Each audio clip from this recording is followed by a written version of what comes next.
poquinho algo cada un iría.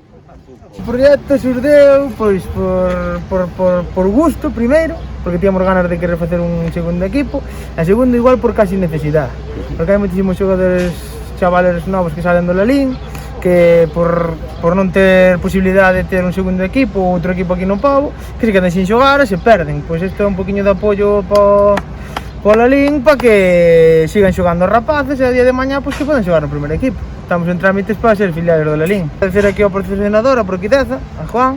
por aportar, bueno, todas as facilidades que nos está dando. Vamos a empezar entre 18 e 22 xogadores, porque queremos que sea un grupo amplo, porque en principio está para empezar a pretemporada a mediados de agosto, as pensas de cando confirmen o inicio da competición, e algúns xogadores estarán de vacacións, os que traballan, e así facilitaremos que a medida que avance o ano, entre lesións ou problemas que poidan surxir, ter un suficiente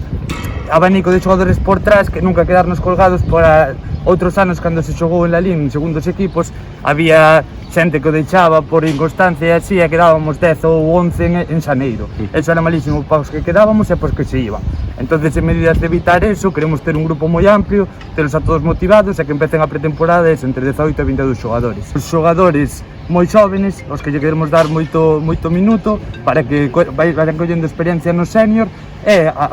iso irlo combinando cos veteranos, por suposto. O poñerse obxectivos a nivel deportivo é moi complicado, porque somos un grupo que moitos non se coñecen entre sí, outros já levan moitos anos sen xogar o balonmano. En principio, se se sale en segunda autonómica e o grupo funciona ben, a medida que avance o ano, o obxectivo claro que será estar o máis arriba posible, se se pode subir. Estamos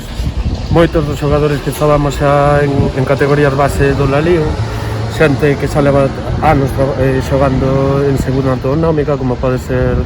Santi García alias Pela, ou Sito da panadería Matelo, bueno, xente de Lalín, sí, Nico López, David, xente moi coñecida xa no Pobo e que leva anos loitando e disfrutando deste deporte. A verdad foi unha satisfacción que pensaran en nós. No minuto, pois o feito de que pensaran en nós como posibles patrocinadores sendo unha empresa do pueblo e nós como empresa apostando polo pueblo, pois no momento pois xa dixemos que tiñan que contar connosco e, bueno, é un encantado da vida. Como empresa, pois, a verdad que o feito de que apostamos pola xente de aquí e apostando por un deporte que creo que aquí en Lalín, pois é capital, pois, a verdad que foi un placer, máis que eles agradecen a min, eu agradezo a eles, a verdade é así, entonces nada, desexo o mellor para eles e todo o apoio por parte de Proquideza para que a tempada que ven pois sexa o mellor posible.